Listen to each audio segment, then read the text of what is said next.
Hello friends, welcome to Praveen study point. दोस्तों, आज की इस वीडियो में हम एनसीईआरटी हिस्ट्री क्लास 9th का चैप्टर नंबर 3 पढ़ने वाले हैं, जिसका नाम है नाज़ीवाद और हिटलर का उदय। दोस्तों, आज की इस वीडियो में हम टॉपिक नंबर 3 से पढ़ने वाले हैं, क्योंकि फर्स्ट और सेकंड टॉपिक हमने पहले करा दिया है और वो हमारे चैनल में अपलोडेड है। ठीक है, तो आज की इस वीडियो में हम पढ़ने वाले हैं टॉपिक नंबर 3 से, जिसका नाम है नाज़ियों का विश्व दृष्टिकोण। ठीक है, तो चलिए वीडियो को शुरू करते हैं और जानते हैं कि नाज़ियों का विश्व दृष्टिकोण क्या था। ठीक है, किस तरह का उनका दृष्टिकोण था पूरे विश्व को लेकर। ठीक है, तो यहाँ पर आप देख सकते हैं नाज़ियों ने जो अपराध किए वे खास तरह की मूल्य मान्यताओं, एक खास तरह के व्यवहार से संबंधित थे। नाज़ी विचारधारा हिटलर के विश्व दृष्टिकोण का पर्यायवाची थी। इस विश्व दृष्टिकोण में सभी समाजों को बराबरी का हक नहीं था। वे नस्ली आधार पर या तो बेहतर थे या कमतर थे। इस नजरिए में ब्लोंड यानी नीली आंखों वाले और नॉर्डिक जर्मन आर्य सबसे ऊपरी और यहूदी सबसे निचली पायदान पर आते थे। यहूदियों को नस्ल विरोधी यानी आर्यों का कट्टर शत्रु माना जाता था। बाकी तमाम समाजों को उनके बाहरी रंग रूप के हिसाब से जर्मन आर्यों और यहूदियों के बीच रखा गया था। हिटलर की नस्ली सोच चार्ल्स डार्विन और हर्बर्ट स्पेंसर जैसे विचारकों के सिद्धांतों पर आधारित थी और डार्विन प्रकृति विज्ञानी थे। डार्विन का जो सिद्धांत था, उस सिद्धांत के आधार पर हिटलर की सोच को हम लोग तुलना कर सकते हैं। ठीक है, लेकिन डार्विन कौन थे? तो डार्विन एक प्रकृति विज्ञानी थे और जिन्होंने विकास और प्राकृतिक चयन की अवधारणा के जरिए पौधों और पशुओं की उत्पत्ति की व्याख्या करने का प्रयास किया था। और बाद में हर्बर्ट स्पेंसर ने अतिजीविता का सिद्धांत भी दिया था, जो सबसे योग्य है वही जिंदा बचेगा, यह विचार दिया था। और इस विचार का मतलब यह था कि जो प्रजातियां बदलती हुई वातावरणीय परिस्थितियों के अनुसार खुद को ढाल सकती है, वही पृथ्वी पर जिंदा रहती है। तो दोस्तों, यहाँ पर आपने देखा, लेकिन हम पहले पैराग्राफ को कंप्लीट कर लेते हैं, उसके बाद इसका जो मीनिंग क्या निकल करके आ रहा है उसको हम जानेंगे। ठीक है, यहाँ हमें इस बात का ध्यान रखना चाहिए कि डार्विन ने चयन के सिद्धांत को एक विशुद्ध प्राकृतिक प्रक्रिया कहा था और उसमें इंसानी हस्तक्षेप की वकालत कभी नहीं की थी। लेकिन नस्लवादी विचारकों और राजनेताओं ने पराजित समाजों पर अपने साम्राज्यवादी शासन को सही ठहराने के लिए डार्विन के विचारों का सहारा लिया। और नाथियों की दलील बहुत सरल थी। जो नस्ल सबसे ताकतवर है वह जिंदा रहेगी और कमजोर नस्लें खत्म हो जाएंगी। आर्य नस्ल सबसे सर्वश्रेष्ठ है, उसे अपनी शुद्धता बनाए रखनी है, ताकत हासिल करनी है और दुनिया पर वर्चस्व कायम करना है। ठीक है, तो इस तरह की सोच जो है वो नाज़ियों की थी। तो एक बार हम पूरे पैराग्राफ का मीनिंग समझ लेते हैं कि ये जो पैराग्राफ है वो कहना क्या चाह रहा है। ठीक है दोस्तों, ये जो जर्मनी में हिटलर की जो पार्टी थी वो नाज़ी पार्टी थी। और नाज़ियों का जो सिद्धांत था, नाज़ियों का जो सोच था, वो किसके आधार पर डिसाइड होता था? हिटलर की सोच के आधार पर। ठीक है, तो नाज़ियों का जो विश्व दृष्टिकोण था वो किस तरह का था? तो वो इन सभी चीजों को इस तरह से देखते थे कि ये जो पूरा समाज है पूरे विश्व में, वो कई नस्लों में बटा हुआ है। कोई नस्ल बेहतर है तो कोई नस्ल उससे कमतर है और कोई नस्ल सबसे ज्यादा कमतर है। ठीक है, तो इस नजरिए में उन्हें जो जर्मन आर्य थे वे सबसे ऊपर लगते थे और जो यहूदी थे, ज्यूस थे, वे सबसे निचले पायदान पर लगते थे।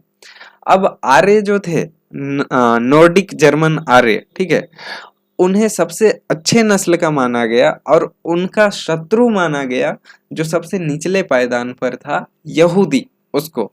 ठीक है, इस तरह की सोच से वे चल रहे थे वहां पर जर्मनी में। अब इस तरह की सोच को किससे वे सही ठहराते थे? तो एक प्रकृति विज्ञानी हुए, यहाँ पर हम इसको हाईलाइट करते हैं। एक प्रकृति विज्ञानी हुए जिसका नाम है चार्ल्स डार्विन। ठीक है, इन्होंने अपना सिद्धांत दिया था कि किस तरह से पेड़ पौधे और जनजातियां जो है वो जीविका के सिद्धांत के द्वारा विकसित होती है, और कोई ऐसी भी प्रजातियां जंगल में होती है जो लुप्त हो जाती है। ठीक है, नेक्स्ट देखिए यहाँ पर हर्बर्ट स्पेंसर, जो चार्ल्स डार्विन ने जो सिद्धांत डेवलप किए थे, हर्बर्ट स्पेंसर उस पे आगे बढ़कर कुछ बात करते हैं और वे देते हैं जीविता का सिद्धांत। ठीक है, अति जीविका का सिद्धांत, जिसे हम सर्वाइवल ऑफ द फिटेस्ट कहते हैं। और इसके अनुसार क्या होता है, जो सबसे योग्य है वही जिंदा बचेगा, यह विचार उनका था। तो फिर इस विचार को हिटलर इस तरह से इंटरप्रेट करता है कि जो नस्ल सबसे ताकतवर है वही जिंदा बचेगा और जो कमजोर नस्लें हैं वो मारे जाएंगे। ठीक है, इस तरह की सोच से हिटलर जो है वो काम करता है। ठीक है, आगे देखिए, हिटलर की विचारधारा का दूसरा पहलू लेवेंस्ट्राउम या फिर जीवन पद्धति की भू राजनीतिक अवधारणा से संबंधित था। वह मानता था कि अपने लोगों को बसाने के लिए ज्यादा से ज्यादा इलाकों पर कब्जा करना जरूरी है। इससे मातृदेश का क्षेत्रफल भी बढ़ेगा और नए इलाकों में जाकर बसने वालों को अपने जन्म स्थान के साथ गहरे संबंध बनाए रखने में मुश्किल भी पेश नहीं आएगी। हिटलर की नज़र में इस तरह जर्मन राष्ट्र के लिए संसाधन और बेहिसाब शक्ति इकट्ठा की जा सकती थी। ठीक है, तो हिटलर इस तरह की सोच भी रखता था विश्व दृष्टिकोण में, मतलब पूरे विश्व को वो किस तरह से देखता था, तो इस तरह से भी देखता था कि हम अगर सभी जगह कब्जा कर लेंगे, साम्राज्य अपना बढ़ा लेंगे, तो फिर हमारे पास संसाधन भी ज़्यादा होंगे, हमारे जो शुद्ध नस्ल के लोग हैं उन्हें रहने के लिए बड़ी जगह भी मिल पाएगी। ठीक है, और उनके पास ऑप्शन ज़्यादा रहेगा चूज करने के लिए। ठीक है, इस तरह की सोच भी रखता था हिटलर। पूर्व में हिटलर जर्मन सीमाओं को और फैलाना चाहता था ताकि सारे जर्मनों को भौगोलिक दृष्टि से एक ही जगह इकट्ठा किया जा सके, और पोलैंड इस धारणा की पहली प्रयोगशाला बनी। तो इस तरह की सोच रखता था और सबसे पहले उसने किस पर अटैक किया, पोलैंड पे अटैक किया और इस सोच को आगे बढ़ाया। ठीक है, इस सोच को वास्तविकता में लाने के लिए उसने पोलैंड पर अटैक किया था सबसे पहले। नेक्स्ट देखिए, नेक्स्ट क्या दिया गया है, नस्लवादी राज्य की स्थापना। अब हिटलर जो है वो नस्लवादी राज्य की स्थापना किस तरह से करता है वो देखिए। सत्ता में पहुंचते ही नात्सियों ने शुद्ध जर्मनों के विशिष्ट नस्ली समुदाय की स्थापना के सपने को लागू करना शुरू कर दिया। सबसे पहले उन्होंने विस्तारित जर्मन साम्राज्य में मौजूद उन समाजों या नस्लों को खत्म करना शुरू किया जिन्हें वे अवांछित मानते थे। तो जैसे ही इस साम्राज्य की स्थापना शुरू की गई, मतलब नस्लवादी राज्य की स्थापना शुरू की गई, तो वैसे नस्लों को खत्म करना शुरू कर दिया गया जिसको ये नात्सी लोग सही नहीं मानते थे, अवांछित मानते थे। उन नस्लों को खत्म करना शुरू किया गया। अब देखिए क्या होता है, नात्सी शुद्ध और स्वस्थ नॉर्डिक आर्यों का समाज बनाना चाहते थे और उनकी नज़र में केवल ऐसे लोग ही वांछित थे, केवल ये ही लोग थे जिन्हें तरक्की और वंश विस्तार के योग्य माना जा सकता था, बाकी सब अवांछित थे। तो केवल और केवल नॉर्डिक आर्य को अच्छा माना जाता था और उन्हें ही केवल ऐसा माना जाता था कि ये वंश विस्तार कर सकते हैं, बाकी सभी लोग जो है वो अवांछित माने जाते थे। इसका परिणाम होता है कि सभी इस आतंक को देखते हुए जितने भी ज्यूज थे वो भाग जाते हैं वहां से, कई बड़े बड़े साइंटिस्ट भी जर्मनी से भाग जाते हैं। ठीक है, इन सब का परिणाम भुगतना पड़ता है जर्मनी को, हिटलर को। ठीक है, लेकिन इस तरह की सोच से वो निकल नहीं पाता है, इसका परिणाम भी इसे भुगतना पड़ता है। देखिए, इसका मतलब यह निकला कि ऐसे जर्मनों को भी जिंदा रहने का कोई हक नहीं है जिन्हें नात्सी अशुद्धता या असामान्य मानते थे। जिसे नात्सी अशुद्ध या असामान्य मानते थे उन्हें जर्मनी में रहने का कोई हक नहीं था। ठीक है, यूथनेजिया यानी कि दया मृत्यु कार्यक्रम के तहत बाकी नात्सी अफसरों के साथ साथ हेलमुट के पिता ने भी असंख्य ऐसे जर्मनों को मौत के घाट उतारा था जिन्हें वह मानसिक या शारीरिक रूप से अयोग्य मानते थे। केवल केवल यहूदी ही नहीं थे जिन्हें अवांछितों की श्रेणी में रखा गया था। इनके अलावा भी कई नस्लें थी जो इसी नियति के लिए अभिशप्त थी। जर्मनी में रहने वाले जिप्सियों और अश्वेतों की पहले तो जर्मन नागरिकता छीन ली गई और बाद में उन्हें मार दिया गया। रूसी और पोलिश मूल के लोगों को भी मनुष्य से कमतर माना गया और जब जर्मनी ने पोलैंड और रूस के कुछ हिस्सों पर कब्जा कर लिया तो स्थानीय लोगों को भयानक परिस्थितियों में गुलाम की तरह काम पर झोंक दिया गया। उन्हें इंसानी बर्ताव के लायक नहीं माना जाता था। उनमें से बहुत सारे बेहिसाब काम के बोझ और भूख से मारे गए। नाज़ी जर्मनी में सबसे बुरा हाल यहूदियों का हुआ। यहूदियों के प्रति नाज़ियों की दुश्मनी का एक आधार यहूदियों के प्रति ईसाई धर्म में मौजूद परंपरागत घृणा भी थी। ईसाइयों का आरोप था कि ईसा मसीह को यहूदियों ने ही मारा था और ईसाइयों की नज़र में यहूदी आद्यतन हत्यारे और सूदखोर थे। ठीक है, ईसाई और यहूदी आपस में दुश्मनी कर लिए थे, मतलब दुश्मन की तरह रहते थे। ये जो यहूदी है, ईसाई लोग हैं, उनका मानना था कि यहूदी जो है उन्होंने ही ईसा मसीह को मारा है। ठीक है, इस तरह से उन्हें हत्यारे और सूदखोर के रूप में देखते थे ईसाई लोग। ठीक है, ये भी एक कारण था। मध्यकाल तक यहूदियों को जमीन का मालिक बनने की मनाही थी। यहूदियों को जमीन का मालिक बनने की मनाही थी। ये लोग मुख्य रूप से व्यापार और धन उधार देने का धंधा करके अपना गुजारा चलाते थे। वे बाकी समाज से अलग बस्तियों में रहते थे जिन्हें घेटो यानी दड़बा कहा जाता था। नस्ल संहार के जरिए ईसाई बार बार उनका सफाया करते रहते थे और उनके खिलाफ जब तब संगठित हिंसा की जाती थी और उन्हें उनकी बस्तियों से खदेड़ दिया जाता था। लेकिन ईसाइयत ने उन्हें बचाने का एक रास्ता फिर भी दिया हुआ था। यह धर्म परिवर्तन का रास्ता था। आधुनिक काल में बहुत सारे यहूदियों ने ईसाई धर्म अपना लिया और जानते बूझते हुए जर्मन संस्कृति में ढल गए। लेकिन यहूदियों के प्रति हिटलर की घृणा तो नस्ल के छद्म वैज्ञानिक सिद्धांतों पर आधारित थी। इस नफरत में यहूदी समस्या का हल धर्मांतरण से नहीं निकल सकता था। हिटलर की दृष्टि में इस समस्या का सिर्फ एक ही हल था, यहूदियों को पूरी तरह से खत्म कर दिया जाए। सन 1933 से 1938 तक नाज़ियों ने यहूदियों को तरह तरह से आतंकित किया और उन्हें दरिद्र कर आजीविका के साधनों से हीन कर दिया और उन्हें शेष समाज से अलग थलग कर डाला और यहूदी देश छोड़कर जाने लगे। 1939 से 1945 के दूसरे दौर में यहूदियों को कुछ खास इलाकों में इकट्ठा करने और अंततः पोलैंड में बनाए गए गैस चेम्बरों में ले जाकर मार देने की रणनीति अपनाई गई। ठीक है, तो स्थिति इस तरह बद से बदतर स्थिति आ गई थी। 1933 से 1938 तक उन्हें सभी काम धंधों से हटा दिया गया। पूरे गरीब हो गए सारे यहूदी, उनके आजीविका के साधनों को उनसे छीन लिया गया और कुछ लोग तो भूख से मारे गए, कुछ लोग दरिद्रता से मारे गए, कुछ लोग भाग गए देश से। ठीक है, 1939 से 1945 में क्या हुआ, ये दूसरा दौर था। इसमें यहूदी लोगों को कंसंट्रेशन कैंप्स में डाला गया और ये यातना गृह होता था। ठीक है, यहाँ पर यातनाएं दी जाती थी और लोगों को गाड़ी में भर भर कर गैस चेम्बर में ले जाया जाता था और वहाँ पर ऐसा कहा जाता था कि सभी को आज स्नान कराएंगे, मतलब सभी को नहलाना है, इसलिए झूठ बोल करके ले जाता था और वहां पर डाल देता था और गैस चेम्बर में सभी को एक साथ मार देता था। इस तरह की चीजें भी हुई।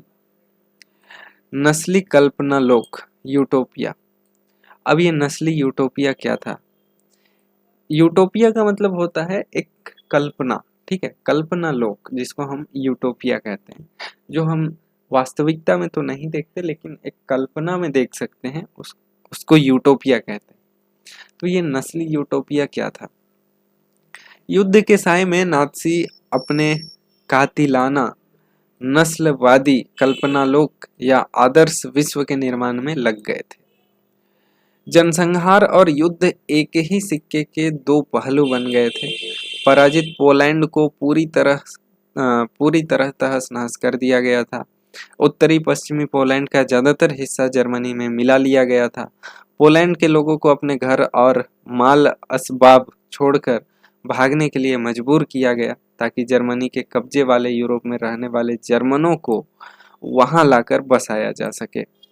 इसके बाद पोलैंड वासियों को मवेशियों की तरह खदेड़ कर जनरल गवर्नमेंट नामक दूसरे हिस्से में पहुंचा दिया गया। जर्मन साम्राज्य में मौजूद तमाम अवांछित तत्वों को जनरल गवर्नमेंट नामक इसी इलाके में लाकर रखा जाता था। पोलैंड के बुद्धिजीवियों को बड़े पैमाने पर मौत के घाट उतारा गया और यह पूरे पोलैंड के समाज को बौद्धिक और आध्यात्मिक स्तर पर गुलाम बना लेने की चाल थी। आर्य जैसे लगने वाले पोलैंड के बच्चों और उनके माँ बाप से आर्य जैसे लगने वाले पोलैंड के बच्चों को उनके माँ बाप से छीनकर जांच के लिए नस्ल विशेषज्ञों के पास पहुंचा दिया गया और अगर वे नस्ली जांच में कामयाब हो जाते तो उन्हें जर्मन परिवार में पाला जाता था और अगर ऐसा नहीं होता था तो उन्हें अनाथ आश्रमों में डाल दिया जाता था, जहां उनमें से ज्यादातर मर जाते थे। जनरल गवर्नमेंट में कुछ विशालतम घेटों और गैस चैम्बर भी थे, इसलिए यहाँ यहूदियों को बड़े पैमाने पर मारा जाता था। यहाँ पर आप देख सकते हैं, ये एक ट्रेन का चित्र है। यहूदियों को गैस चैम्बर तक ले जाने वाली एक मालवाहक गाड़ी है। इस गाड़ी में सभी लोगों को डालकर ले जाता था।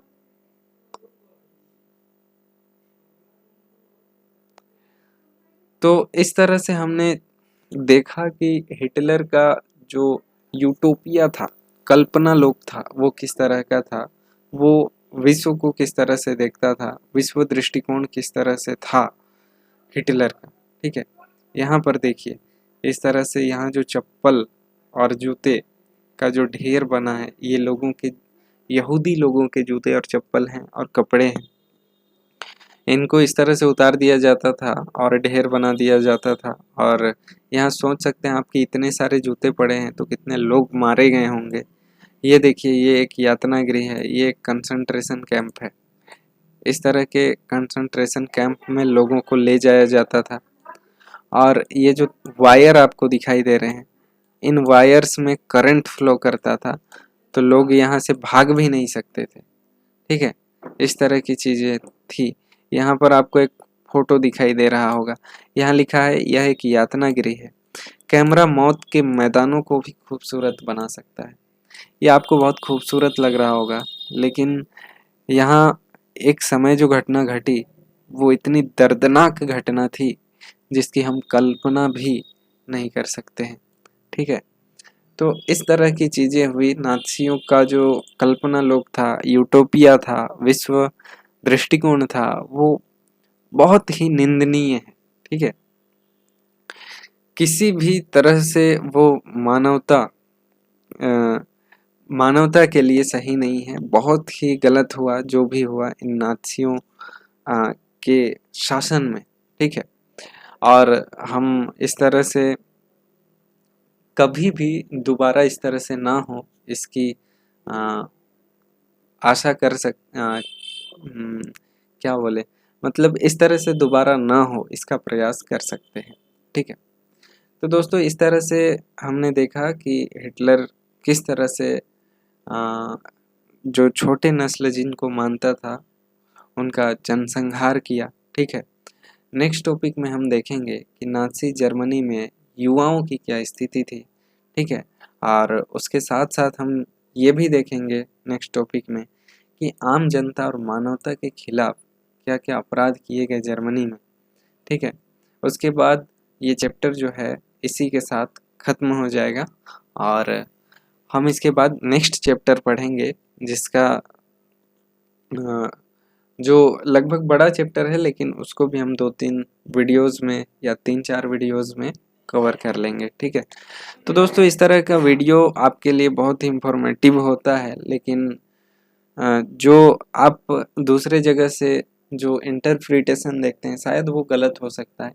शायद ये वीडियो इतना इंटरेस्टिंग भी आपको ना लगा हो, लेकिन इसमें जो चीज़ें आपको बताई जाती है वो एक्यूरेट होती है, उसमें उसके ना तो फैक्ट्स में गड़बड़ी होती है और ना ही कोई भी लाइन जो है वो इंटरप्रीट करके बताया जाता है।